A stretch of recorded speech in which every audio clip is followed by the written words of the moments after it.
we speaking about this because it's important to know what exonerees go through once they come home. So I didn't have no driver's license, so I had to go to driver's school to learn how to drive and get a driver's license because I was gone. I was 41, so I was gone for so long. I never had a driver's license.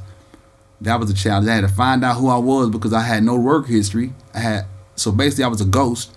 So I was not on record for having a job nowhere. So I had to find my ID. I had no ID, so I had to find out who I was to go through to start the process to get an ID to start everything else. So that's just the beginning stages of trying to get an exoneree back to where they need to be or back on track after doing so much time in prison. So that's just some of the struggles.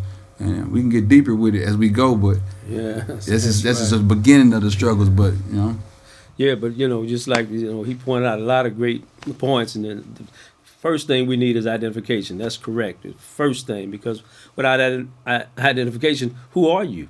Who know you? You can't get a job, you can't get a house, you can't get an apartment, you can't get nothing without identification. That's the first thing you need when you get out of prison. And the second thing you're gonna need is habitation. You're gonna need a place to stay. You're gonna need some, dwelling where you can at least, have a roof over your head, to be out of the elements. Because now we can't. Now we got to clarify with the housing situation. Exactly. We had an experience. So clarify that. But it's not so much that when we come home from prison or when we help people get out of prison, not so much that we purchase a house for anybody, because we don't do that. But we can do referrals. If there's some housing situations, there's some housing assistance and things that's, like I said, again, they do that. They help people who reentry programs who coming home from prisons. They help them with housing assistance. But innocent people, we don't get that kind of help. We don't buy people houses. We don't buy people, a dwelling. We may help people with assistance, and try to get them, maybe a couple of months rent. But then we're going to need, communication. That's the third thing we're going to need. We're going to need identification, habitation, housing. Then we're going to need communication, because out here, this technological world, all these devices, you can't do nothing without, a phone, a cell phone, especially, because that's what everybody's got. So you got to have that. Then we're going to need transportation. You got to have transportation to get back and forth, or at least learn how to use transportation. Now, for me, I got on the bus one time, and you probably had the same experience, but I got on the bus one time and I felt claustrophobic. I said, man, all these people, and I'm knowing anytime, and I know we both have these same experience. Anytime I'm in a group with a whole lot of people, something bad is going to jump off eventually. It's just a matter of time. So that's, and then we're in this closed, confined little bus, this little tube. I'm like, man, I ain't never getting on that thing again. And I didn't. I got on the bus one time. I haven't ridden the bus since. So I started walking, man, my brother. So you're going to need transportation. Then the next thing, you're going to need occupation. You got to have a job. You're going to need to get a job. And so it took me 2 years to get a job. Nobody would hire me. And I was told that when I went to, seek employment to fill out an application, they said, you got to do that online. You got to go on a computer. I said, I don't know how to use no computer. What do you mean doing it on a computer? I said, that's the only way you can go to your job. Do an application on a computer and then download it, upload it, whatever the case may be. So you're talking about a world that's just different, like what Lamonte said, it's almost like it's a culture shock. We stepping out into a world that we know nothing about. Absolutely nothing. So how do you, at any kind of way, how do you adjust to a world where we was in an environment where, you learn how to, read people, study situations, avoid situations. Out here it's just, it's open season. And for me, I feel like a bird nest on the ground. Like, I'm just a walking duck. Anybody can take advantage of me. Like somebody gave me this little debit card and said, this is your debit card, and you have this PIN number of 4 digits. Don't give that PIN number to anyone.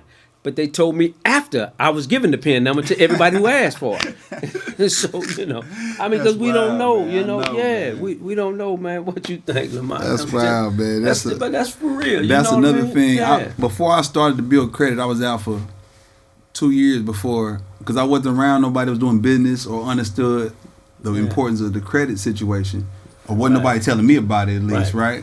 So I was out for 2 years before I learned or started to build credit and stuff. It's so many different things about finances, different things about banking, writing checks, dealing with checks. It's so much different things that comes with being in prison for decades, and then now you're in the world. And then the world is still going. So, by the way, the world is moving as you get there, and it don't stop or slow down for you. You got to catch up with it and move with it. And then there's creating another problem with that. Right, Thinking that you done lost so much time, you trying to catch up with it. And that was my issue. So this is what we offer the counseling part of our organization, because they gonna need counseling. Any exonerate a person to think you out, you free, you so happy in the moment that you out of that situation, you don't even understand the things that come along with being free. After being isolated and confined for so many years. And the counseling aspect to it, some people don't want it. They don't need it, they don't take to it, but I promise you it's an important component to what we do, because the transition from that place to this place is two different things. And hey, I needed it. I didn't know. And counseling comes in different looks too. It's not the same stuff you see on TV where you see a psychiatrist or a therapist sitting there one-on-one. Counseling is just ironing out, talking out what's inside of you, right? And you don't know how to piece it. You don't know what to do with it. So we get a collective group of people who can relate to each other, and we speak about it. If you're in a room or a group full of people who can relate to what you're saying and what you're doing, it's more easy to talk about things. And if you listen to yourself speak about it, the answer is in the problem. That's why I believe now in counseling from that perspective, not like traditional counseling where you got a person like, well, tell me what's your problem. Tell me what's going on. Not that kind of stuff. I'm talking about really getting down to the root of what's going on. How do you feel? Why do you feel like this? And what can we do to help? Or how can we manage to get past it? So counseling is a big part of what we do as two exonerees who've been through there. And that's a part of what we do and what we offer in a part of our organization once they come on.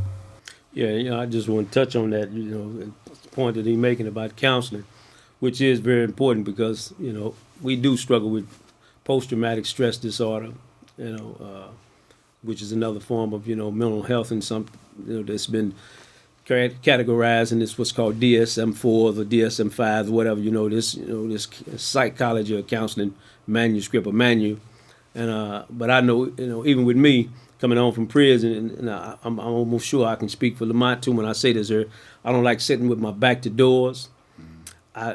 In the house, when I'm in the house, I'm locking all them doors at night. I'm making sure that house is good. And most people do this here. But, but I'm talking about, man, I am religious about it because I'm just knowing it. In my mind, okay, this is supposed to be safe environment. But in my mind, I'm thinking, back in prison, man, if that door, anytime that door look like it's about to pop, I don't know what's coming on up from the other side of that door in prison. So I still, in some ways, I still feel, that I'm still reliving that prison experience. I still sometimes have these dreams. Back in prison. The dream, oh my God. Yeah, these are night terrors. Man, nightmares. I had the same dreams, man. Yeah, and I the same exact dreams. And you probably can speak to this the same thing, man. And I'm talking about, and I'm running from somebody, but I'm running in slow motion, and they running in real time. It's like these folks, man, they, whoever it is coming after me in this dream, it's like, and they get right up on me as when they finna attack me, and I come out of the dream, and I'm like, man, and sometimes I'm shaking so hard that it making the bed bounce.